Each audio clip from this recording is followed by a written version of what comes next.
Once there was a man named Abraham. Hello. Who was married to a woman named Sarah. Hi. One day, God told Abraham, "You will become the father of a great nation." But Sarah could not bear children. And I'm like, old. "No problem," God said. "Just wait, and I will give you as many children as there are stars in the sky." So Abraham and Sarah waited. And waited. And waited. Join us for the exciting conclusion this week in Once Upon a Marriage. Good morning. I am Mike. I am one of the pastors here. And I thought last week was a great way to kick off the series, contrary to what I heard from many of the youth after the series as they left. They said, that was awkward.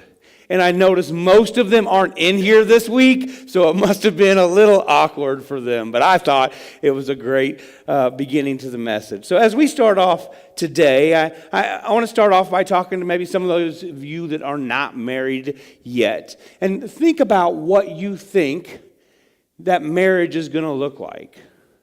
Who you're going to marry and what that's going to be like when you get there. And those of us who are married, think about what you thought about before you got married and what that was going to look like. If you're like me at all, you thought, one day I'm going to meet this person and they're just going to give me this just warm feeling and I'm just going to know immediately. I'm going to know right away that this is the person. This is the one that I'm supposed to marry. And then you guys are going to, maybe get engaged and then buy a house. You're going to get a career. It's going to pay you all kinds of money. And as you're going through life, you're going to have your kids. Then your kids are going to grow up and they're going to go to great colleges and they're going to have kids themselves and their lives are going to be perfect. Your life is going to be perfect. That's the way that we're thinking this is going to turn out. And then, you and your wife or husband may begin to travel and see the world as your kids leave. And then you grow old together and you're sitting on the porch telling each other stories that you both lived, but you're so old that you've forgotten that you lived them, so they're new stories. That's the point in my life I'm looking forward to. I tell my wife that all the time. I can't wait till we're old and telling each other stories that we already know, but they're brand new to us because we're old and we're crazy. So if you ask people that, and then you ask people that maybe have been married for a while, maybe 3 years or 10 years or 12 years, and you think, what has marriage been like? A lot of times the answer that you get is, we're just trying to stay married. We're just doing our best not to kill our kids. I'm doing everything I can just to pay the bills.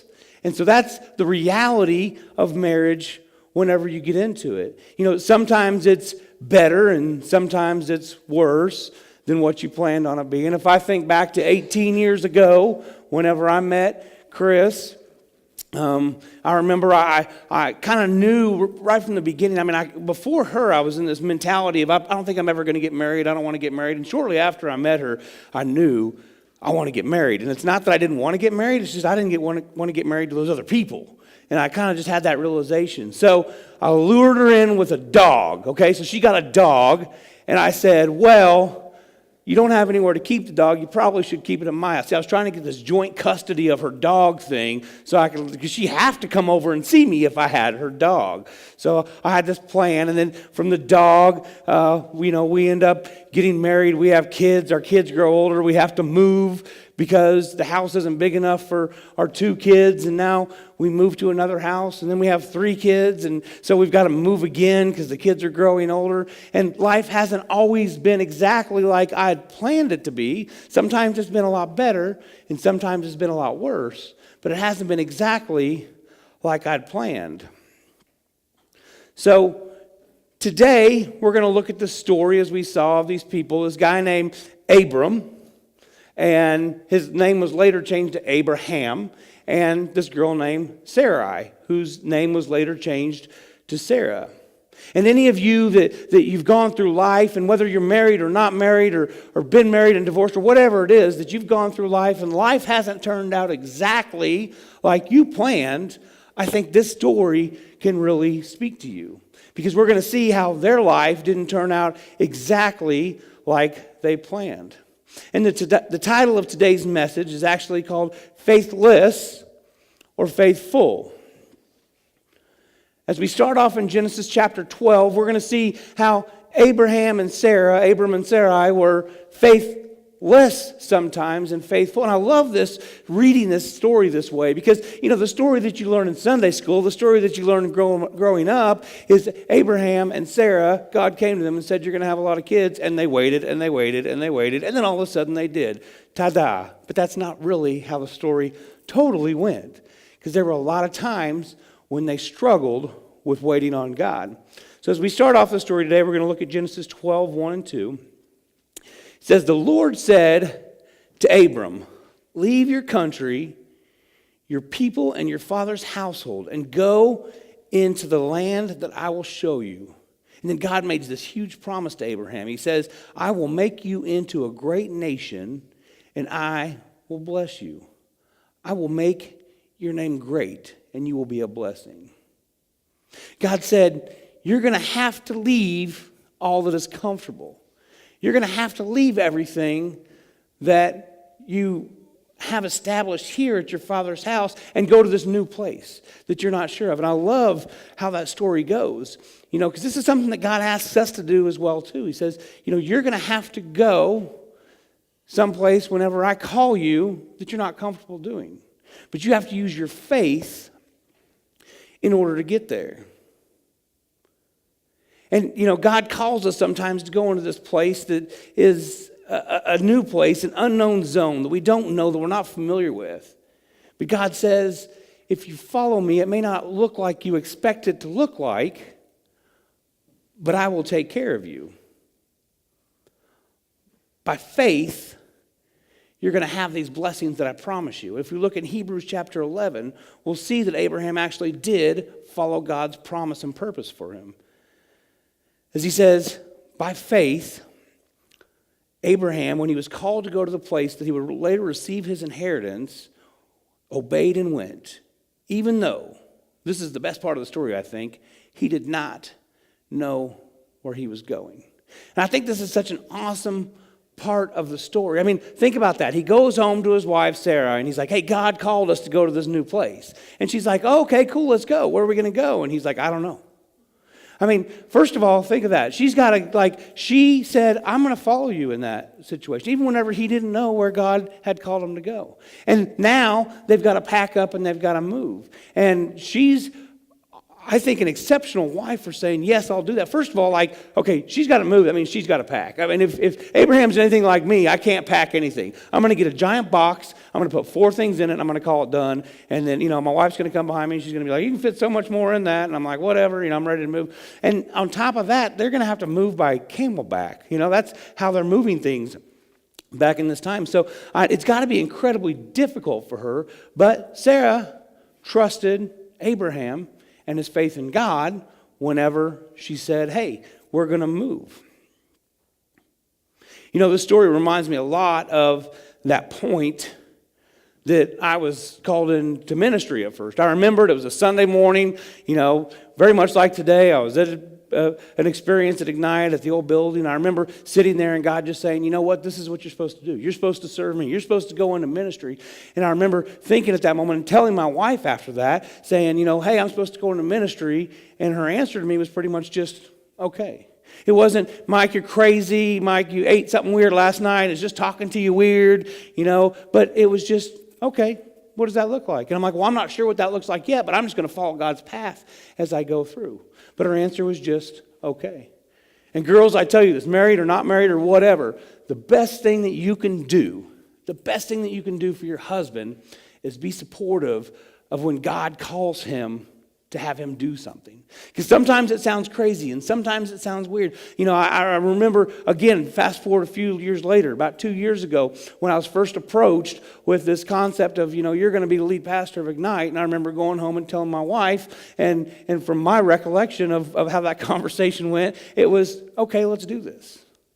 I preached one sermon at this point. I had no idea what it was like to run a church. Well, I thought I had an idea of what it was like to run a church, and then I went through the last 2 years of my life and realized I had no idea what it was like to run a church. But just following that faith, and that's the same way that Sarai was with Abram in here, is she had that same faith in him.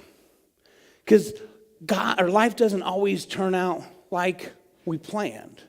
Life doesn't turn out exactly like we expect. And God's going to call you outside of the safe zone that you have in your life. But he's not always going to give you the details of what that looks like. And what I mean by that is God's not always going to give you the details. One, because you might not be able to handle the details. I mean, honestly, if I were to go back years and God said, I'm going to put you into ministry and here's exactly all the things that you're going to have to go through and people are going to leave you and you're going to spend a lot of time broke and not know what you're going to do and how you're going to pay bills, I'd probably be like, all right, God, that's cool, but I don't want to do that. But I wouldn't give it up for the world now that I've gone through some of that. So he doesn't give us the details because we won't be able to handle them. And the second reason he doesn't give us the details is because if he did, we wouldn't have any faith. There wouldn't be an element of faith in there at all. And if you want the blessings that God has for you in life, you have to have the faith that goes along with them. So Abram and Sarai get this great promise from God. They say, I'm going to give you a family. You're going to be many nations. It's going to be so big. But you have to have the faith in what I'm saying. So as we think about the story and we think about all this faith that they had, we think they were such faithful people to God and they had such filled faith throughout all this time that God eventually ended up blessing them. But as we look at some of those years after, we're going to see that wasn't totally true. That there were points in their life that they weren't completely faithful to what God had told them. First, we're going to see Abram messes up, and he falters in his faith. And then we're going to see Sarai messes up, and she falters in her faith. But they're going to act just like we do. That's why I think this story is so great and can speak to us, and is because the way they act is no different than the way that we still act today. But the good news about the story is that even when we're faithless, God is still faithful. So what typically happens when life doesn't go our way? We typically struggle and our faith falters throughout this. And we're going to look at 3 things today that happen when our faith falters, whenever we don't have that faith in God. And the first thing, if you're taking notes today, is we fall victim to fear. We fall victim to fear. This is the same thing that happened to Abram when there was a famine in the land. The economy was going bad. Things weren't going right. He had just gone over to Egypt, and things weren't going his way. And so he made a sinful decision completely based off of fear. As we pick back up in Genesis 12, verse 11, it says, as Abram was about to enter Egypt, he said to his wife Sarai, I know what a beautiful woman you are. And the Egyptians, when they see you, they're going to say, this is his wife. Pretty much they're going to say, man, this chick's hot, And then they're going to kill me and let you live. And so this next verse is pretty much where he just goes ahead and tells her to tell a lie. He says, what I want you to do is say you're my sister so that I will be treated well for your sake and my life will be spared because of you. So the reason why he says that he wants her to say as her sister is during this time, it was very common if you were in enemy territory, if they thought some girl was hot, what they would do is they would just kill the husband. Now all of a sudden she's available, And he was really scared of getting killed whenever he was over there because everybody's going to think his wife is so hot. So he says, hey, why don't you just say that you're my sister? In reality, kind of weird and gross. It was his half-sister, so it was only half a lie. But anyway, that's a whole other weird story. That kind of stuff used to happen a lot back then. But anyway, so he says, say you're my sister. And it was that fear that made him say that because he thought these guys were going to kill him. But what was God's promise before to Abram? I will make you a father of many nations. So in thinking that, if I recall, what it takes to make a child is a living male and a living female. And he's scared the Egyptians are going to kill him, but if the Egyptians kill him, God didn't fulfill his promise of Abram becoming the father of many nations. So that fear that he had, not to trust God that you're going to get me through this, caused him to begin to sin and to lie. And we see this happening in people's lives today. I mean, we see maybe, marriages get postponed, or people decide, well, I'm not going to get married. And, it's easier just to walk away if I'm not married, because what if I get married and she nags at me all the time? Or what if I get married and he cheats on me and he doesn't stay faithful to me? And I don't want to go through that, so it's just going to be easier to not get married. And we'll just continue to live in sin. Or maybe even if you're married already, you go through this, fear of what's going to happen, and you let that fear keep you from finding God's full blessing. And I'd say, I don't know if we can tithe because we can barely afford to pay our bills now. So I'm not, let's not do that. Both the husband and wife are maybe having this conversation of, yeah, we probably can't do it. We probably should, or we should be giving our full 10%, but, we really can't do that. And so you let this fear keep you from your full blessing. Or maybe you're called into fostering kids, and you think, well, what if our kids don't like those kids that come into our house? Or what if we get bad kids? And you kind of let yourself take that fear and take you away from what can be God's blessing for your life. Or maybe you're being called into ministry in some capacity, and you're like, yeah, but I can't leave my job, and I don't know what that would look like, and I can't do it at that time, and I don't have any time right now. And so you let that fear keep you from where you're supposed to be. We let fear talk us out of being obedient to God. We say, what if this happened? Well, what if this happened? What if this happened?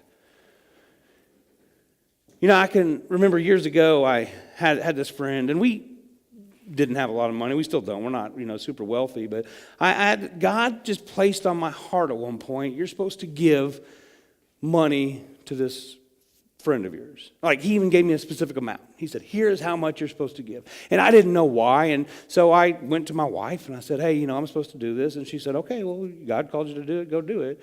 And so I remember taking it to him. And I didn't know why. It was a really awkward conversation. It's like, hey, I'm supposed to give this to you. And I don't really know why I'm supposed to give this to you. But, here you go. And as he opened it up and he looked at what it was and he saw how much it was, he said, I know exactly why you're supposed to give that to me. And he gets his phone out and he shows me a text that he'd gotten from his wife probably an hour before. There was a picture of their check register. And as he showed it to me, he said, I just got this text from my wife. And it showed that their balance was exactly almost to the dollar negative the amount that I gave him. And it would have been easy for me to say, what if? Well, I had my own 3 kids. I got to take care of them. Well, what if something comes up with me? I mean, like, I wasn't pulling money out of my savings account. There wasn't anything in my savings account. I was saying, God, I'm going to be faithful to you. And I could tell you 100 other stories of when I wasn't faithful to God, but I don't know what blessings I missed out on. But what if I wouldn't have done this? What if I wouldn't have been able to not only bless my friend, who I had no idea why I was blessing him, but God knew, but also I wouldn't have had that encounter that would increase my own faith. Because of fear, that makes us think, what if? What if? What if this happened? Second thing to do when we falter in faith, if you're taking notes, is we go ahead of God. We go ahead of God. When life is not going as we planned, God, you said you were going to give me kids, and I don't have kids. What's going on? Then we decide that we're going to figure this out. We're going to fix this with or without God, because God told me this was my promise, so here's what I'm going to do. And we see this as we see first Sarai messes up in the story, and then we see Abram mess up quickly after that.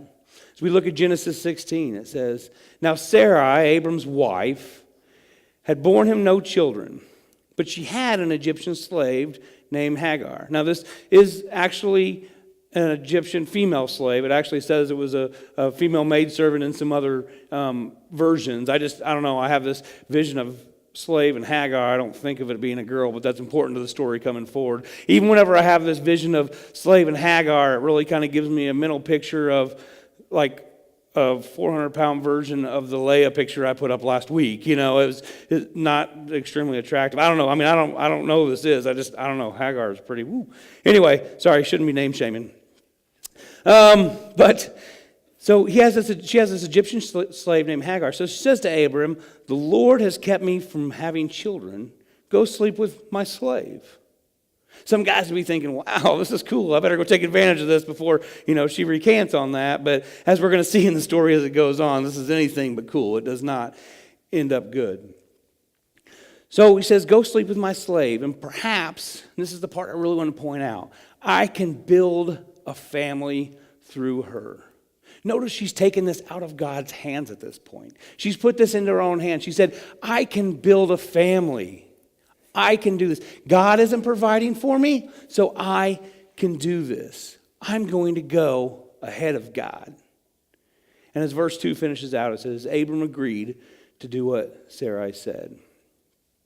So if we see actually the whole rest of the story as she decides that she's going to go ahead of God, actually Abram does sleep with Hagar and they do have a kid. She gets pregnant, which makes Sarai really jealous and upset. And so she decides, okay, how am I going to fix this? And she's like, all right, well, I'm just going to turn on that charm of I want this person out of my life, and she just begins to treat her like horrible garbage until she eventually finally leaves and runs away. And that's just fighting and bickering and hatred is what ends up in this relationship when we try to get ahead of God.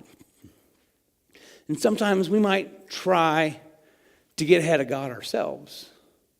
You may be in your 20s and you may be thinking, oh, my friends are getting married and everybody else has gotten married and I just need to settle for whatever's there. And some guy comes along and he's not a Christian and you don't have a godly relationship, or he doesn't have a godly relationship with God, and you think, you know what, I'll make it work.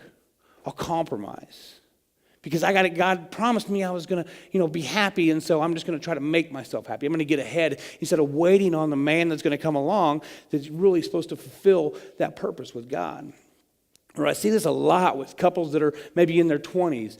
They're in their 20s, their parents are in their 50s, and they want to have all the same financial blessings that their parents have had growing up. And so they go right into their 20s and they start buying new cars and a new truck, and they get a $350,000 house, and I got to have a boat, and we got to have all those things that mom and dad had because I have to live the same life that they lived. This is what I expect. And then they go into so much debt, they spend the next 20 years of their life, if they make it together 20 years of their life, fighting constantly about money and about how, we can't afford anything because we tried to go ahead of God. We tried to become mature before we were even able to do that. And as they try to come ahead of God, it just becomes so dangerous to be that way. You see that with people in their jobs. They think, I deserve more than this. I'm not climbing up the ladder fast enough, or I'm not making enough money. And so all of a sudden, I'm going to go work somewhere else where I have more opportunities. And they leave a job that's stable, that's paying them. And then maybe they'll go to find some get rich quick scheme. Those words didn't come out. Y'all know what I mean. But they'll go find, some scheme out there. But then you'll see 3-6 months later, they have nothing. They don't have the job they had that they felt they were too good for, but they also don't have any income coming in from anywhere else. And now they don't know how they're going to pay the mortgage. They don't know how they're going to pay bills. They don't know, what they're going to do because they tried to go ahead of God and decide, God, I need blessed now. You told me you were going to bless me. I need that to happen right now. But here's what we have to remember. If God says he's going to bless you, he will. But God is rarely early, but he's never late. God is rarely early in what he does, but his timing is always perfect. We panic and we say, God, this isn't happening right now. Right now this isn't happening, so you're not going to do this. And so we force it. Well, what should we be doing while we're waiting on God is not forcing something to happen, but just serving him. Serving him in whatever capacity we can, what we're supposed to. While we're patient and we are waiting, we're serving God. But we make decisions when we're faithless, built off of fear. And we make decisions to try to get ahead of God. And the third thing, if you're taking notes, that we do when we're faithless is we don't believe that God will do it for us. We don't believe that God can do this for me. God, I know you answer prayers for other people, but you're not going to answer my prayers. I know that you perform miracles for other people, but there's no way you're going to perform my miracle. As we look at Abram and Sarai and how their life went, I mean, I can understand why they would feel this way. I really can. So from where we started off in the beginning of the story in Genesis 12 to where we are now in the story, it's been 30 years. 30 years. I can understand why they're starting to think, God, this is never going to happen for us. You're not going to make this happen. I mean, like, if God came and said, you know what, you're going to have kids, I'm going to make you a great nation. After the first year, I'd probably be thinking, okay, God, I'm about ready. It's time. Let's do this. And now it's the second year, and it's the third and the fifth and the 10th and the 15th. And by 15 years, I'm like, God, this isn't going to happen.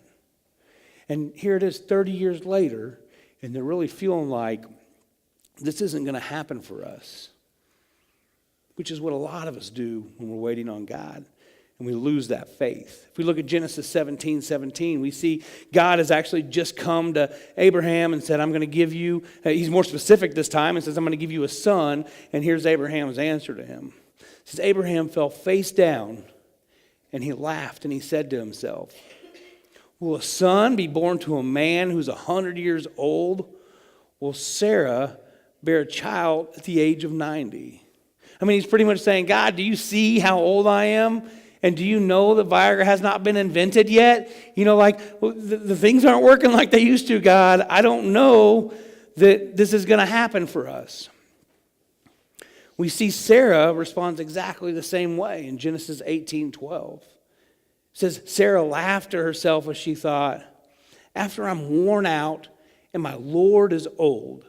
And I wanted to point out, when she says Lord, it's lowercase l, so she's talking about her master or husband, you know, at the time, not God. She says, so my husband's old. Will I now have this pleasure? Then the Lord said to Abraham, why did Sarah laugh and say, will I really have a child now that I am old? And I think this next verse 14, I think this is the point. As I look at this story, I read it. I mean, I don't know this for sure, but I really feel like this is the point where they shifted from faithless to faithful. When God asked them this question, God says to them, is there anything that is too hard for the Lord? That's the question that I want to ask us today. Is there anything that is too hard for the Lord? I mean, I think this is the point where they sat back and they just said, what have I been doing all along? I was trying to make something happen because I wasn't waiting on your time, God. I was on my time. I was trying to lie about this being my wife because I was scared. But yeah, I mean, I guess, yeah, you're right. Is there anything that's too hard for the Lord? But see, you don't understand the financial mess that we're in. You know, we've dug our place so deep that we just have this noose around our neck and we're never going to get out. You don't understand where I am. But is there anything that's too hard for the Lord? Or you don't really get it. You know, we got married for the wrong reasons. I got married so somebody could fill a void and a hole in my life, and that's my fault. I get it, I know. But now I'm so far away from God. I'm so far away from God being in the center of this relationship that you know, things are just empty all the time. But really, is there anything that is too hard for the Lord? Do you think that the God of this universe, the God that created you and me, the God that you look to save you from hell for eternity, wouldn't provide for you while you're on this earth? Is there anything that is too hard for the Lord? Now, I want to pause for just a second and just say, you know, to those of us that are here, that are married today, or going, you know, through some situation. There's some things that I've learned just through life and through different situations, that there's going to be certain times in our life that marriage is going to be better and going to be worse. And we were in a small group years ago. It was really interesting because it was a small group made up of a bunch of mostly married couples, everywhere from newlyweds to been married 25, 30 years. And so it was a great dynamic for all. I think we were the newlyweds at the time. But it was a great dynamic of people. But, through some conversations that we had there, one of the things that I really realized is there's different years in life that are maybe a little bit more difficult through your marriage. And they're not the same for everybody, but what it kind of seemed as we talked about this one day is year 3 is kind of rough. You get to 7, that's kind of rough. Maybe the early teens, they get pretty rough as well too. The kids have grown up and they're off doing their own thing now, and now you guys are spending time together again, and that's weird because you haven't been doing that. And the reason I bring all this up is because if you're at any one of those places in your marriage, that doesn't make you weird or awkward. It just makes you normal. It just means that you're two people that are trying to live this one life together that is extremely difficult to do. And if you find yourself in that place now or even in the future, I would encourage you to do a couple of things. First of all, put God in the center of your marriage. That is going to be the theme of everything that I've ever speak of about marriage. But the second thing that I would really encourage you to do is talk to somebody. We don't do that because we don't want to feel weak about our marriage or something's wrong, but talk to somebody here, whether, again, it's today or a year from now.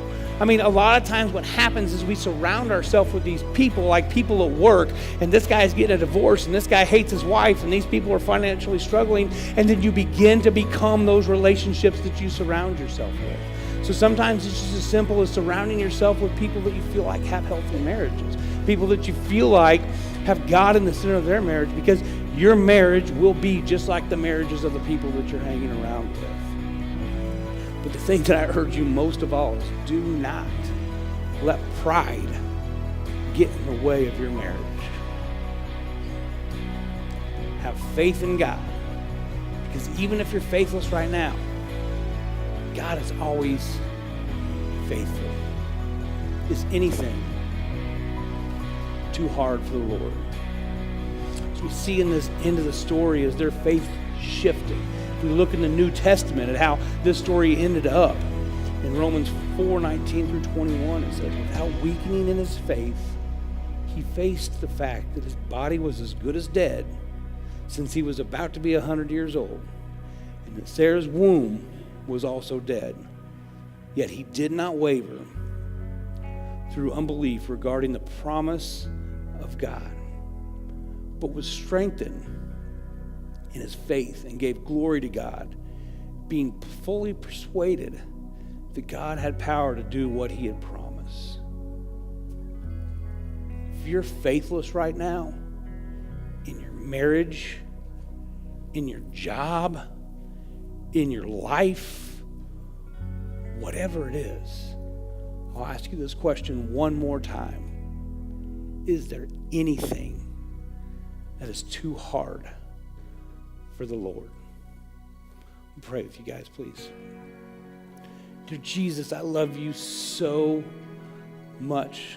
Lord, as we're in this series and we're talking about marriage specifically, Lord, I just want to pray for the people's marriages that are here, sitting in here today, the people that are watching online, whoever it is, Lord, that they would first of all put you in the center of their marriage, that you would be the one, and that their spouse could be there too. And Lord, I pray that as we go into that and we have those times, because it's just human to have these times of faithlessness, but as we do that, you would be there to remind us that no matter how faithless we are, you're always faithful to us. That you would remind us that our plan is not bigger than your plan. That just because we can make it happen doesn't mean we should make it happen. That we're not getting ahead of what you say. And that we understand that you are a God that is a God of just in time. You will never allow us to not have that full blessing when we have that faithfulness in you. Lord, I would pray that you would just allow each one of us to just serve you serve you while we're waiting for that perfect time. And Lord, I pray for anybody that even outside of marriage, that is going through a situation right now, again, whether it's within their personal life, friendships, their job, their whatever it is in their life, that has this point where they feel like God's just given up on them. That you would be there, like not only with yourself, but with other people, to just surround them with people that have your love so they could continue to see that there is a plan for their life. There is a purpose, and we're not on our time. We are on your time, God. I pray all this in your absolute glorious name. Amen.